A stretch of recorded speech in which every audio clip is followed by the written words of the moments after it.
All right, John. Hi. John from Arkansas. Specialty is Arkansas Quartz. Quartz crystals. And Waverllite. Waverllite as well. Waverllite? What's Waverllite? Hydrous aluminum phosphate tetrahydrate. Okay, and where do you find it? Arkansas as well? Near A-Band, Arkansas. Okay. However, the quartz crystals I get is my specialty. Okay. Now, what can you tell us about quartz as far as the mining, its product, its makeup, the specialties that you get into and why? Oh, quartz is silicon dioxide. Just so simple, right? Yeah. Isn't silica one of those real popular materials we have on Earth, though? Yeah, it is. But the deposit in Arkansas is one of the best deposits on a more consistent basis. We get better clusters. Better clusters meaning multiple growths of crystals? Aggregates, yes. Aggregates. Multiples, not singles. Yeah. The bigger the crystal, the longer time it took to form, the longer time the solution to cool. So it starts as a solution and is it a process of millions of years or hundreds of years for cooling? No one knows. No one knows. Only God knows. Now, sometimes there's things called, hydro quartzes? Yeah, they're there, but I don't really care about those. Quartz with a water bubble in it. Okay. So what's it like to mine these? Hard work. It's not easy. It's hard work. Quartz crystals are found in pockets, in veins of quartz, and usually the mother rock is either sandstone or shale.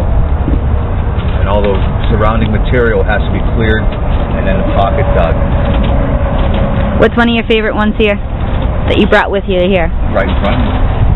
This guy? On top? Yeah, I dug that myself.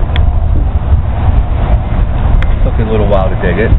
He's been standing in front of you the whole time I've been filming. Yeah. So I'm glad.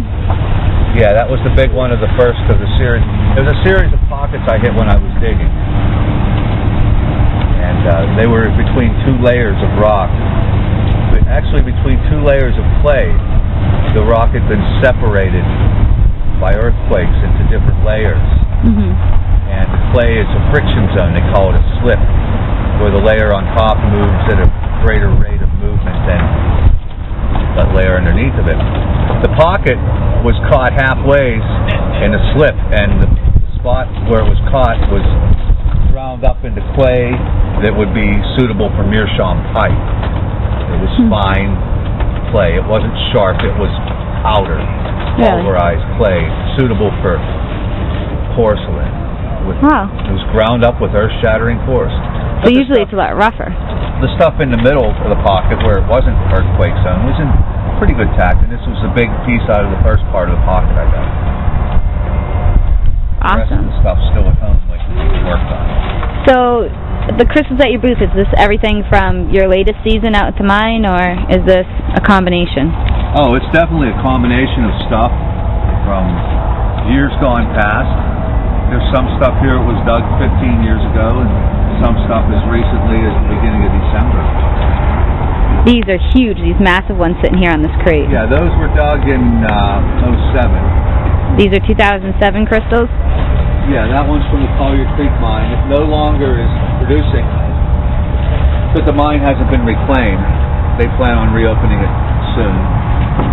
That's a lightning bolt cluster. It's milky, but it has the lines on the faces of the crystals, the main faces.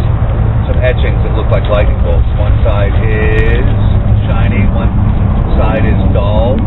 It was the lightning bolts were probably caused by cleavage against another mineral. And the quartz grew into the other mineral, or the other mineral formed at the same time the quartz did.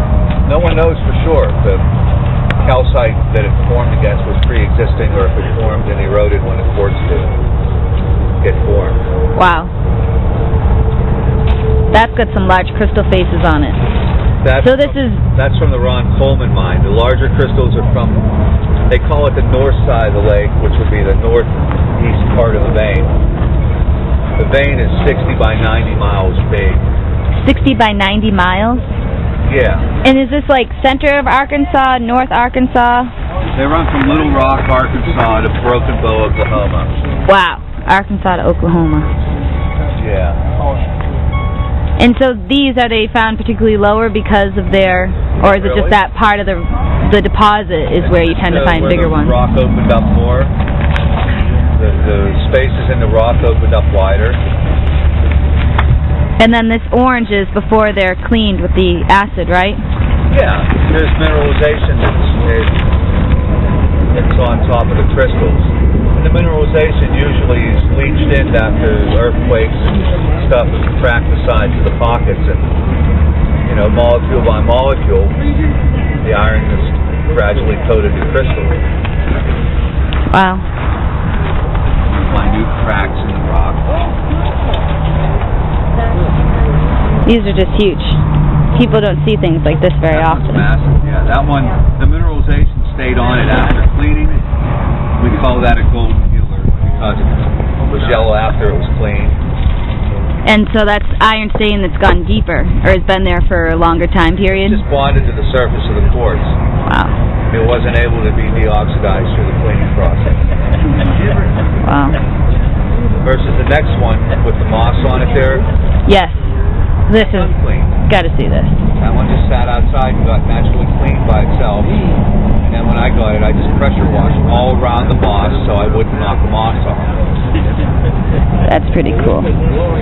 So naturally cleaned and naturally cleaned that way. Somebody will be able to buy that with the moss on it. Not fun? Liking moss?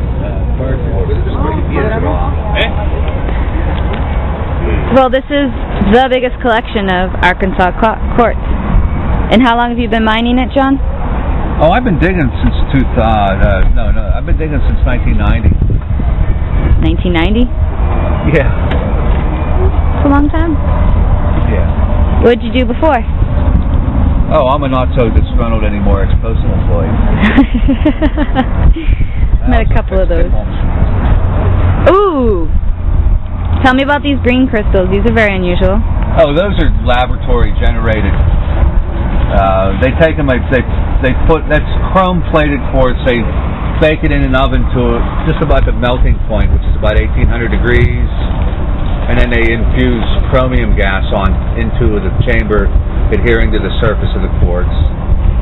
Wow. And they let them cool down and sell them. Now, what was this unusual one you showed me the other day? Curio. Curio? What, that Waverllite there? This is the Waverllite. That's the Waverllite. Waverllite forms in those little balls. You see the acicular crystals? Right here, they form from the inside out, and then they crust over into balls. Some places the balls just occur by themselves, and most places they occur as aggregates or individuals or drues. And the color depends on the aluminum and the phosphate content and the ratio of aluminum to phosphate. Oh, this is so cool. Yeah. And then there's associated minerals with it. There's 4 different colors here. There's blue, green, light green, and lime green. Right there on that same spot right in here. There's 4 different colors. And there's planerite and crandallite on top of it, which is more aluminum phosphates associated with it.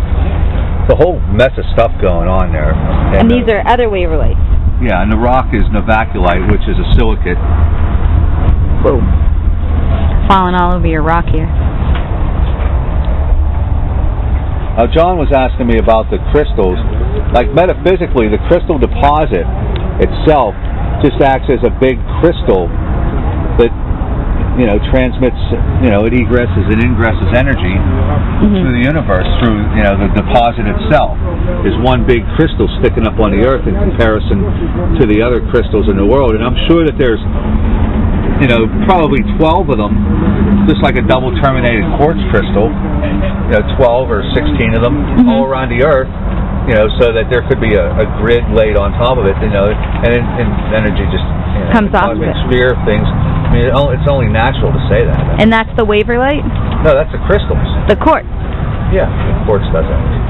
So I was interested in hearing about that. I've never heard of that. So there's believed to be a larger crystal grid that all other crystals kind of are forming off of? Throughout the universe. Yeah, of course. The Earth is a living, conscious being, and it communicates to other beings through the grids and networks of minerals that it has established already. Obvious. It's really cool. You know, that's more to be revealed. Not everybody's ready for that knowledge, and they're very reluctant to talk about it. Well, I like a little insight to it, a nice little intro. That was nice. Well, John.